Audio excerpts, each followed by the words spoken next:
This is Dominique Wilkins. Hey, this is Sean Kemp. This is Gary Payton. Hey, this is Pau Gasol. NBA fans, what's up? This is Vince Carter here. Hey, what's up? This is Matt Barnes. If you're an old school NBA fan like I am, make sure you check out the Basketball Time Machine with my man Sean David. Hello, good day everyone, how's it going? Welcome back to the Basketball Time Machine. I'm your host Sean David, thanks for tuning in. Let's talk some old school NBA. In today's episode, I'm going to take a look at one of my favorite players of all time, Shaquille O'Neal, the big fella, and we're going to take a look at how good he actually was. But before we get to that, I want to ask you guys for a quick favor. I got a new Instagram account and I want you guys to follow me if that's possible. So just check out Instagram/SeanDavidNBA. Alright, enough said, let's dive right into today's episode.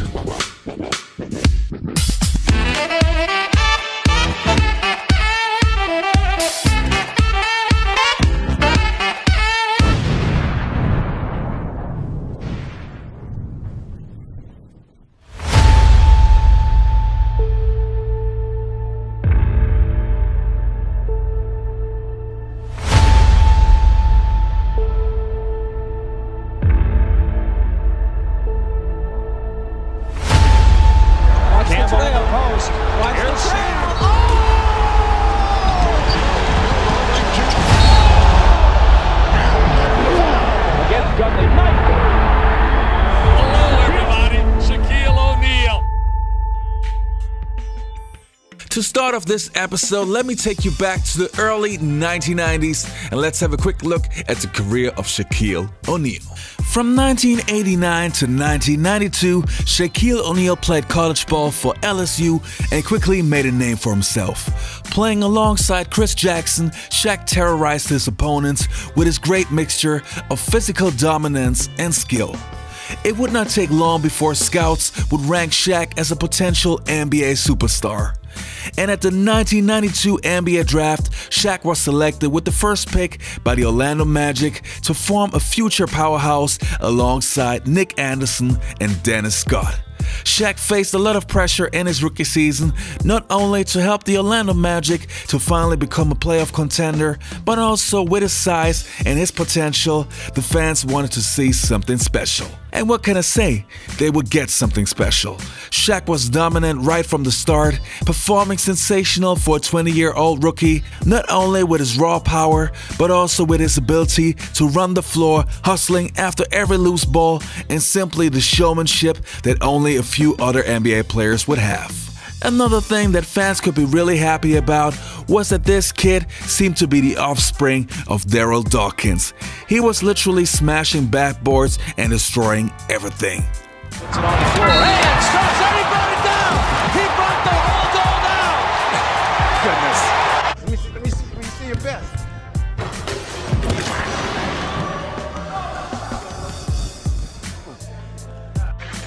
Is that all you got? Dennis Scott was starting. Bowie was coming off the bench as O'Neal follows and almost does bring down the entire backboard.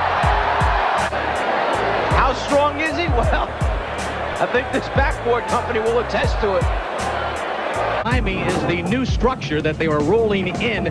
They are going to replace the entire structure because of the Shaq attack on the last round. In his rookie season, Shaq would average 23.4 points per game, 13.9 rebounds, and 3.5 blocks per game. Those would be MVP numbers in today's NBA. Shaq made the All-Star team in his first season and would help the Orlando Magic to almost make the playoffs. While other rookies had to establish themselves and earn their respect, other NBA players quickly realized that this kid was no joke and shouldn't be treated like a rookie. First of all, I had to go to the room service. Oh my God. And Dr. J wanted a newspaper first thing in the morning.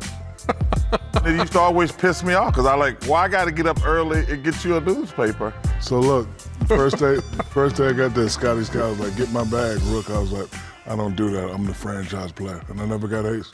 In the next few years, Shaq turned into the biggest superstar next to Michael Jordan, and once joined by Penny Hardaway, helped the Orlando Magic not only to become a playoff, but a championship contender. Beating the Chicago Bulls in 1995, Shaq and his team made it to the NBA Finals to face the Houston Rockets and Hakeem the Dream Olajuwon. Shaq played great, but Hakeem Olajuwon played out of this world in that series. Houston won the championship, and while Shaq gave the Orlando Magic another try, in 1996 he joined the Los Angeles Lakers to lead them into a new era. When Michael Jordan retired for the second time, Shaq was by far the most dominant player in the NBA. And in the 1999-2000 season, he would take the Los Angeles Lakers to the promised land, defeating the Philadelphia 76ers 4-1 and playing his best basketball yet. The next couple of years, Shaquille O'Neal and Kobe Bryant formed the dynamic duo, and it would reign NBA championships. Wilt Chamberlain reincarnated. Wilt Chamber-Neezy.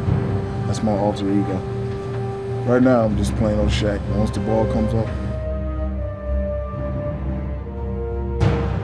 bring it to me. Hook, dunk, free throws, fadeaways, bring it up court, look away pass, blah, blah, blah, blah. Getting yelled at by Phil. Shaq wants it low on McCullough. He wants to go. Here he is. Slam. Shaq showing why he's the man in the middle. Bryant giving it up. A facial served up by Shaquille O'Neal. Throw it down, big man. Throw it down. Fisher penetrates, keeps on coming down the lane. Give it over now to Shaq. In the paint, jump shot, one-handed slam. Yeah, take that. And I say, guys, too much Shaquille O'Neal. You know, he's a monster. That's all I can say about him. Dribble behind the back, feed to Shaq, fumbles and picks it up. Oh, that was a great play by Kobe. He fooled Shaq. We get whatever we want. It cannot stop 34. Next, look dazed, Brent. O'Neal with the strong move on McCullough. A three-peat and a sweep for the world champion Los Angeles Lakers. After leaving LA to join the Miami Heat, Shaq brought another championship to the Heat franchise, which would be their first. Even though Shaq was already 33, he was still averaging 20 points and 9.2 rebounds. At that time, Shaq was battling father time, and yes, he wasn't the most dominant force in the NBA anymore, but 80% of Shaq was still better than 90% of the league. Shaq would play for several more teams before he then would finally end his career with the Boston Celtics in 2011. So how good was Shaquille O'Neal? Let me compare him to some of the best bigs of all time. I want to start with the bigs that played in the same era as Shaquille O'Neal. So let me start with Patrick Ewing and David Robinson. And I think both Robinson and Ewing were incredible and amazing, and both belong in the best bigs of all time category. And while Robinson was more mobile than Shaq, I will still have to go with Shaq simply because whether Ewing nor Robinson could contain Shaq. We have to remember Shaq was not only power and force. He had a solid post game, a nice baby hook, he could handle the ball for a big, and had a nice touch close to the basket. So Ewing and Robinson, I love you guys, but this one has to go to Shaquille O'Neal. Now let's move to Hakeem the Dream Olajuwon. Now Hakeem is my favorite big of all time, and I honestly gotta say this one goes to the Dream. But simply because Hakeem was the most complete big ever, at least in my opinion. The matchups between him and Shaq were incredible, and I gotta say even though Hakeem was unguardable, Shaq did a solid job. Now let me go to the bigs that weren't in Shaq's era, Bill Russell and Wilt Chamberlain. Again, two legends that I love and who did so much for the game. But honestly, and that's my real opinion, I think the 1990s were the best era in NBA basketball simply because it was the perfect balance between fundamentals and athleticism. And I think the basketball fundamentals developed a lot in the age gap between Shaq and Bill Russell. So both Russell and Wilt Chamberlain, both amazing players, but there's no way that they could handle Shaquille O'Neal.